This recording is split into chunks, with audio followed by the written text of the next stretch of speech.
ఓం మహాగణాధిపతయే నమః. ఓం గురుభ్యో నమః. ఓం శ్రీమాత్రే నమః. పరమేశ్వర స్వరూపమైనటువంటి జ్యోతిష, వాస్తు మరియు ఇతర అనేకమైనటువంటి శాస్త్రములను మనకు అందించినటువంటి మహర్షులకి నమస్కారం. హయగ్రీవ హయగ్రీవ హయగ్రీవేతి యో వదేత్ తస్య నిస్సరతే వాణి జహ్నుకన్యా ప్రవాహవత్. అరుణాం కరుణాతరంగితాక్షీం ధృతపాశాంకుశపుష్పబాణచాపాం అనిమాదిభిరావృతాం మయూకైః అహమిత్యేవ విభావయే భవానీం. శ్రీమాత్రే నమః. ప్రేక్షకులకి ఆ లలితాంబిక అమ్మవారి యొక్క అనుగ్రహం పరిపూర్ణంగా కలగాలని మనస్ఫూర్తిగా కోరుకుంటూ మనం ఈరోజు చెప్పుకోబోయేటువంటి టాపిక్ సెప్టెంబర్ మాసంలో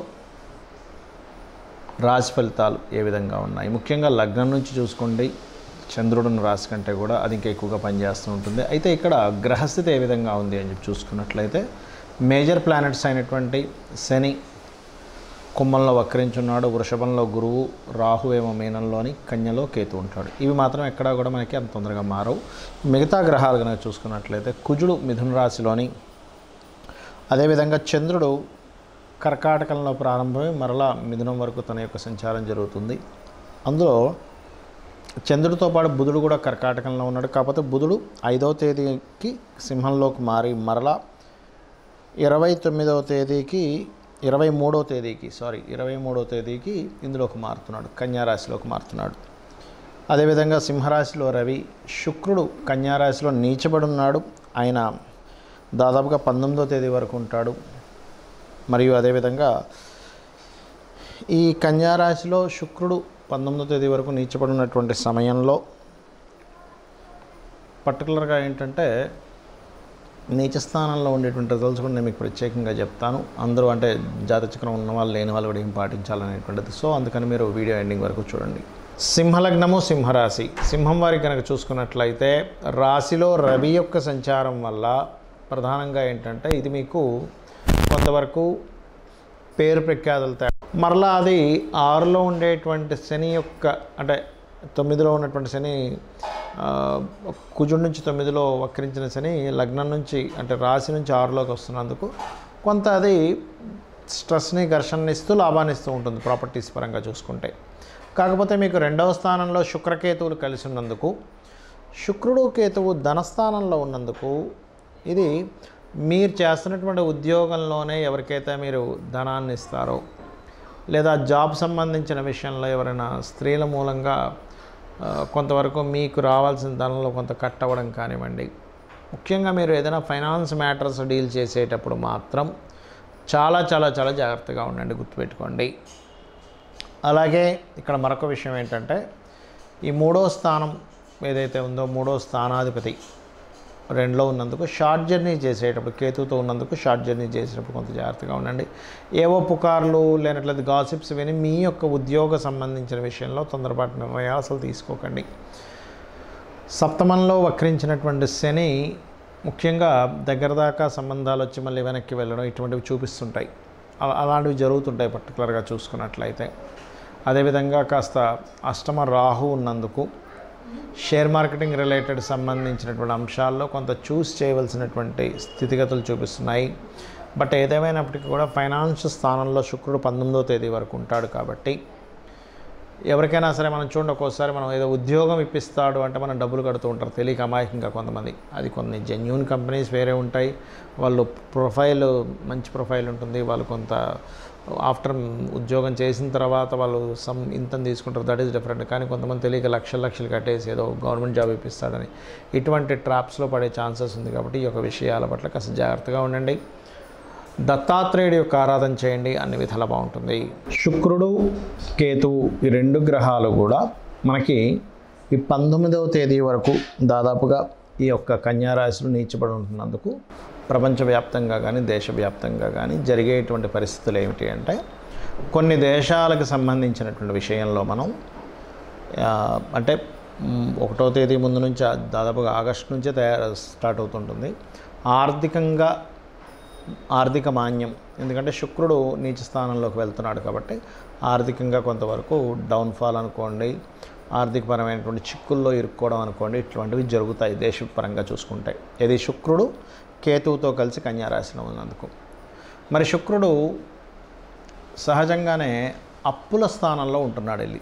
అందుకని ఏంటి, మొత్తము కూడా అందరూ కూడా ఎవరికైనా మనం అప్పు ఇచ్చే విషయాల్లో లేదా తీసుకునేటువంటి అంశాలలో కొంత జాగ్రత్త వహించండి, గుర్తుపెట్టుకోండి. ఓకే.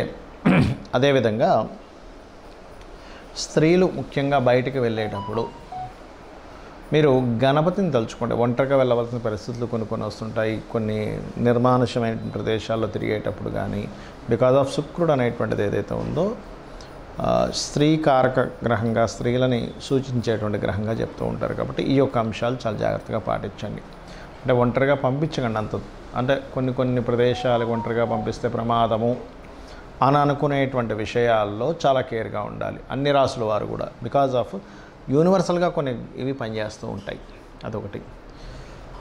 అదేవిధంగా అందరికీ కూడా ఈ మాసంలో 17వ తేదీ వరకు రవి ఓన్ హౌస్లో ఉంటున్నాడు. కాబట్టి ఆరోగ్యానికి సంబంధించినవి ఎవరైతే పాటిస్తుంటారో, అందులో ముఖ్యంగా ఈ ఆగస్ట్ 16వ తేదీ నుంచి సెప్టెంబర్ 17వ తేదీ వరకు ఉన్నటువంటి కాంబినేషన్ ఏదైతే ఉందో, టైం అంతా కూడా మీరు ఆరోగ్యం గురించి పాటించేటువంటివి ఏవైతే నిర్ణయాలు తీసుకుంటారో అవి ఖచ్చితంగా మీకు ఇంప్లిమెంట్ అవ్వడం వల్ల మీ ఆరోగ్యం కుదుటపడుతుంది. అంటే అనారోగ్య సమస్యల నుంచి బయటపడము. యూనివర్సల్గా ఏదైనా ఒక ప్లానెట్ పలానా ప్లేస్లో ఉన్నప్పుడు యూనివర్సల్గా అందరికీ పనిచేస్తుంది ఈ కాంబినేషన్ అనేది, ఒక రాశి వారికి ఒక లగ్నం వారికి అని కాకుండా. ఈ శుక్రుడికి, నీచబడ్డ శుక్రుడికి గురువు యొక్క బలం కొంతుంది. దీనివల్ల ఏమిటంటే ఉపాసనలు చేసేవారికి మరియు ఏదైనా దీక్షలు తీసుకునేటువంటి వారికి కూడా కొంతవరకు ఇది సపోర్టివ్గా ఉంటుందని చెప్పుకోవచ్చు. మరి ఎంతసేపు మనం ఈ గోచార ఫలితాలైనా మన జన్మజాతక ఫలితాలు కూడా ఉంటాయి అంటే ఖచ్చితంగా మన జన్మజాతక ఫలితాలే చూసుకోవాలి. ఎందుకంటే మీరు ఏదైతే పూర్వజన్మలో చేసిన కర్మ ఏదైతే ఉందో, అది బ్యాడ్ కర్మ కావచ్చు, గుడ్ కర్మ కావచ్చు, తెలిసో తెలియకో చేసింది కావచ్చు, అది పర్టికులర్గా 12 భాగాలుగా విడిపోతుంది. మీ యొక్క లైఫ్లో మీ యొక్క స్థితిగతులు ఏమిటి అనేది మీ లగ్నం బట్టి తెలుస్తుంది.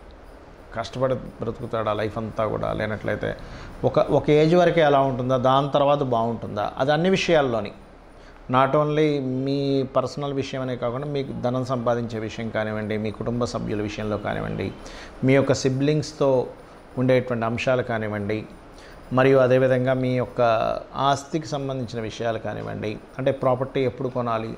జ్యోతిష్శాస్త్రం ఎప్పుడు కూడా ఏం చెప్తుందంటే మీకు రూట్ చూపిస్తుంది. ఆ రూట్లో వెళ్ళేటప్పుడు మీకు లైఫ్లో ఎటువంటివి సంఘటనలు ఎదురవుతాయో చెప్తుంది. ఆ సంఘటనల్ని ఏ రకంగా మీరు ఎదుర్కోవాలి, ఎటువంటి నిర్ణయాలు తీసుకోవాలి, ఎటువంటి నిర్ణయాలు తీసుకోకూడదని చెప్తుంది. అంటే ఏదో ఒక రూట్ చూపించడం కాకుండా ప్రతి అంశంలోని మీకు ఎక్కడ టర్నింగ్ వస్తుంది. మనం చూడండి, ఒక దగ్గరికి వెళ్తుంటాము, ఇక్కడ మీకు ఈ టర్న్ ఉంది, ఇక్కడ మీకు స్లోప్ ఉంది, ఇక్కడ మీకు స్పీడ్ బ్రేకర్స్ ఉన్నాయని తెలుస్తున్నప్పుడు మనం జాగ్రత్తగా వెళ్తుంటాం. ఆ రకంగా ఏంటంటే జ్యోతిష్యం అనేటువంటిది వెలుగుని చూపించేది. మరి చాలామంది అంటారు ఏమండి మనం కర్మలో ఉన్నట్టుగా జరుగుతుందని. అది కూడా కొంతవరకు కరెక్ట్. ఎప్పుడు బలీయమైన కర్మ అంటారు. అంటే ఇంక తప్పదు అన్నప్పుడు పర్టికులర్గా ఆ కర్మ తీర్చుకోవడానికి భూమి మీదకి వచ్చినప్పుడు దాని ప్రభావం ఉంటుంది. కానీ మిగతాదంతా కూడా ఆ యొక్క కర్మని తొలగించుకునేటువంటిది కూడా ఉంటుంది. తొలగించుకునేది లేకపోతే ఆ శ్రీకృష్ణ పరమాత్మ తన యొక్క కుమారుడైనటువంటి అతనికి చర్మవ్యాధి, శాపవశాత్తు చర్మవ్యాధి వచ్చినప్పుడు నువ్వు నీ కర్మను తగ్గించుకో అన్నప్పుడు అతను సూర్య నమస్కారాలో లేకపోతే సూర్యుడికి సంబంధించిన ఆలయాలు కట్టో 7 సంవత్సరాల పాటు దానికి సంబంధించిన చేసి ఎలా తగ్గించుకున్నాడు, నా కర్మ ఇంతే అని ఎందుకు వదిలేయలేదు అనేటువంటిది మనం ఒకసారి ఆలోచించుకోవాలి. దశరథ మహారాజుకు కూడా సంతానం లేనప్పుడు మరి సంతానం లేదని అనుకున్నాడు, లేకపోతే పుత్రకామేష్టి యాగం చేసి సంతానాన్ని పొందాడా? ఇలా ఒకటి కాదు రెండు కాదు, మన పురాణాల్లో వాటిలో అన్నింటిలో కూడా చెప్తుంది ఏమిటంటే ఆ యొక్క సమయంలో ఆ కాలంలో యాగాలు హోమాలు చేశారు. ఈ యొక్క కలియుగంలో నామస్మరణ, కేవలం అమ్మవారి నామము లేకపోతే విష్ణునామము శివుని యొక్క నామము తలుచుకోవడం ద్వారా మన కర్మ తప్పకుండా దగ్ధమవుతుంది. వీటన్నిటికంటే గొప్పగా ఏంటంటే సూర్య నమస్కారాలు కూడా ఇంకా చక్కగా పనిచేస్తాయి. అందరికీ అన్నీ తెలియకపోవచ్చు, కానీ రోజు సూర్య నమస్కారం చేసుకోండి. ఖచ్చితంగా మీరు ఏదైతే ఇబ్బంది పడుతున్నారో, ఉద్యోగమనో వ్యాపారమనో వివాహమనో, ఇవన్నీ కూడా మీ కర్మ దగ్ధం అవ్వడం ద్వారా మీరు అనుకున్న గోల్ మీరు రీచ్ అవ్వగలుగుతారు. శ్రీమాత్రే నమః.